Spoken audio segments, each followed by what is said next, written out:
विद्यार्थियों, यह है पहला दोहा है। रोहित जी का कहना है तरुवर फल नहीं खाता है और सरोवर पिए न पान। पेड़ और सरोवर मतलब तालाब, और दोनों दूसरे के लिए महत्वपूर्ण है, लाभदायक है। कैसे? पेड़ अपना खुद का फल नहीं खाता है और सरोवर खुद की पानी नहीं पीती है।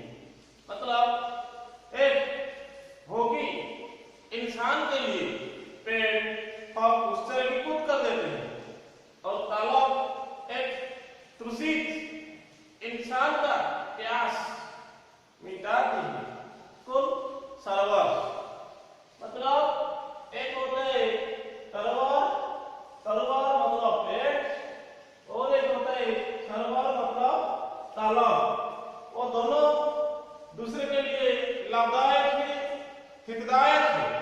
पेड़ खुद का फल नहीं खाता है, दूसरे के लिए मतलब भोगी इंसान के लिए उत्सर्ग कर देते हैं।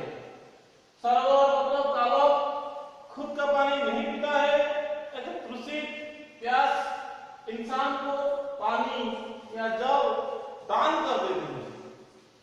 ठीक उसी प्रकार इस संसार में जो कहीं कहीं पर काल ही संपत्ति संचय सुजान मतलब साधु संत इंसान जो संपत्ति जो धन संचय करके रखते हैं वो खुद के लिए नहीं है, मतलब दूसरे इंसान को दान देने के लिए, मतलब जिनका आवश्यक है उनको उन्होंने देंगे। मतलब कहीं रहित कहते हैं पर काल हित मतलब उपकार, पर मतलब दूसरे इंसान का हित के लिए, उपकार के लिए संपत्ति संचय मतलब संचय करके रखते हैं। तो सुजान मतलब साधु और संत दूसरे इंसान को दान देने के लिए संपत्ति संचय करके रखते हैं। मतलब पर उपकार करना महत्वपूर्ण कार्य है। इंसान को बहुत संतोष मिलता है और उपकार करने में। विद्यार्थियों, हम लोग को ये तीन प्रकार की चीजें, एक होते हैं तरुवर, एक होते हैं सरोवर, एक होते हैं सुजान। मतलब पेड़ से हमको कुछ शिक्षा मिलता है, तालाब या सरोवर से हमको कुछ भी शिक्षा मिलता है, और सुजन साधु संत से भी कुछ शिक्षा मिलता है। तो हम आगे बढ़ते बढ़ते इस तीनों पेड़ और तालाब और सुजन को अनुसरण करना ठीक है। यह था पहला दोहा है। आगे हम जाएंगे दोहा नंबर 2। रहीम कहते रहीमन देखी बढ़ने को, रहीमन देखी बढ़ने को लहू न दीजिए डारी, जहां काम आए सुई कहां करे तलवारी। मतलब रहीमन देखी बढ़ने को, लघु मतलब जो छोटा होता है लघु, ना दीजिए डारी, डारी मतलब फेंक देना। इस दोहा का अर्थ है अगर हम लोग के पास समाज का कोई धनी या बड़े इंसान दोस्त है या मित्रता है, लेकिन उसके साथ भी कोई गरीब लघु इंसान भी मित्रता है, हम बड़े इंसान को देख के गरीब इंसान को अनदेखा करना ठीक नहीं है। क्योंकि समाज के लिए गरीब और धनी, बड़े और शान, सबका अलग अलग जगह में समान अधिकार है, समान महत्वपूर्ण है। हम किसको बड़ा किसको छोटा नहीं समझना चाहिए। तो इसीलिए रोहित जी का कहना है बड़े को देख के, बड़े बड़े इंसान को देख के छोटे इंसान को डायरेक्ट मतलब फेंक देना, मतलब अनदेखा करना ठीक नहीं है। बड़े इंसान अपने जगह पर ठीक है, लघु इंसान, छोटे इंसान उन्होंने अपना जगह पर ठीक है। हम किसी को बड़े को प्यार करके छोटे को अनदेखा करना यह चीज ठीक नहीं है। दोनों अपना जगह में सही है। तो इसीलिए रोहित एक उदाहरण लाए हैं। रोहित कहते जहां काम आए सुई, कहां करे तलवारी। सुई और तलवारी, तलवार और सुई दोनों उदाहरण उन्होंने लाए हैं। जहां काम आए सुई, सुई जहां काम आता है, सिलाई करने के लिए सुई का जरूरत होता है। जहां काम आए सुई का, कहां करे तलवारी मतलब तलवार। सुई का काम जहां है उस जगह में तलवार का मूल्य कुछ नहीं है। लेकिन तलवार का काम जहां है सुई कुछ नहीं कर पाता है।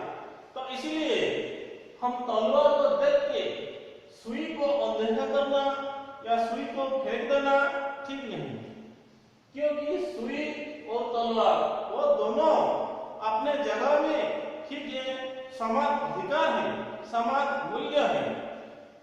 तो तलवार को देख के सुई को अनदेखा करना ठीक नहीं है। तलवार बड़ा अस्त्र है, सुई बहुत छोटी चीज है।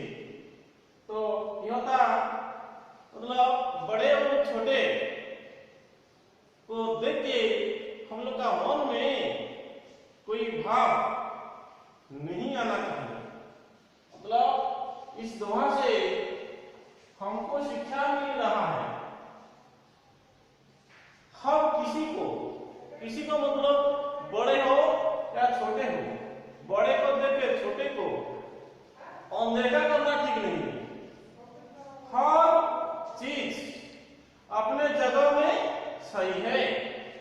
बड़े लोग अपने जगह में सही है, छोटे लोग अपने जगह में सही है, सुई अपने जगह में सही है, तलवार अपने जगह में सही है। तो किसी को देख के किसी को हम अनदेखा नहीं करना चाहिए, क्योंकि सब चीज अपने जगह के लिए महत्वपूर्ण है।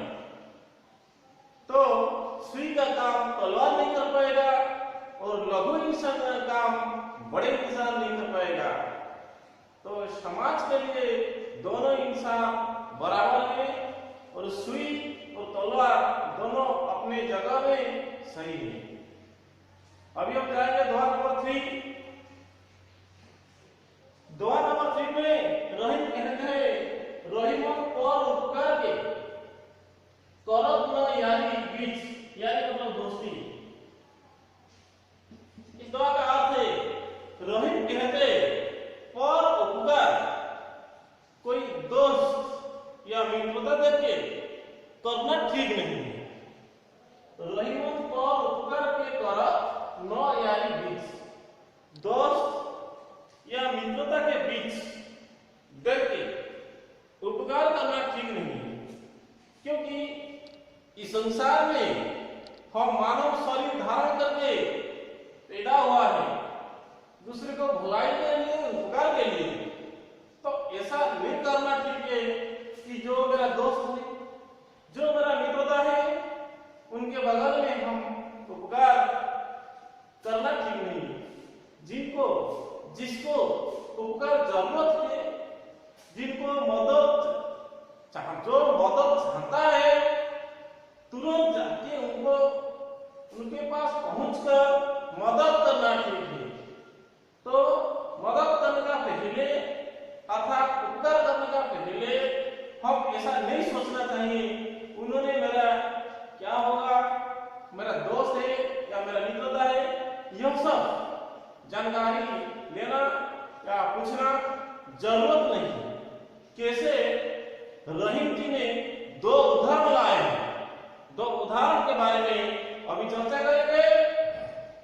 मानसीय सीबी भूप ने, सीबी भूप मतलब राजा, भूप मतलब राजा, और दिन्निहार दधीचि, दधीचि मतलब ऋषि, मतलब राजा शिव ऋषि दधीचि का उदाहरण उन्होंने लाए हैं। परोपकार के लिए, पर की भलाई के लिए, और राजा शिव ने अपना शरीर का मांस दान दे दिए। कैसे? कबूतर की जान बचाने के लिए उन्होंने बाघ को अपना शरीर का मांस काट करके दिए हैं। मतलब एक पक्षी की जान बचाने के लिए उन्होंने शरीर का मांस को काट के दिए हैं। ना तो कबूतर राजा के पास कोई संबंध नहीं, कोई रिश्ता नहीं। और एक दूसरे है दिन्निहार दधीचि। दधीचि ऋषि ने देवताओं को रक्षा करने के लिए, वृत्रासुर राक्षस को वध करने के लिए दधीचि ऋषि ने अपना शरीर को उत्सर्गित कर दिए हैं। मतलब दधीचि ऋषि का हड्डियों से एक वज्र बनाए गए और उसी वज्र से राक्षस वृत्रासुर को वध किया जाता है। अर्थात ऋषि दधीचि देवताओं को रक्षा की वृत्रासुर राक्षस से, और इसमें राजा शिव ने कबूतर की प्राण रक्षा की, अपना शरीर का मांस दान करके। विद्यार्थियों, इस दोहा से हमको यह शिक्षा मिल रहा है, परोपकार करने के लिए हम जब जाते हैं, हम यह चीज नहीं देखना चाहिए कि दोस्त या दुश्मन। अर्थात जिनको मदद चाहिए हम तुरंत जाके करना उचित होगा। यह था रहीम जी का दोहा। धन्यवाद।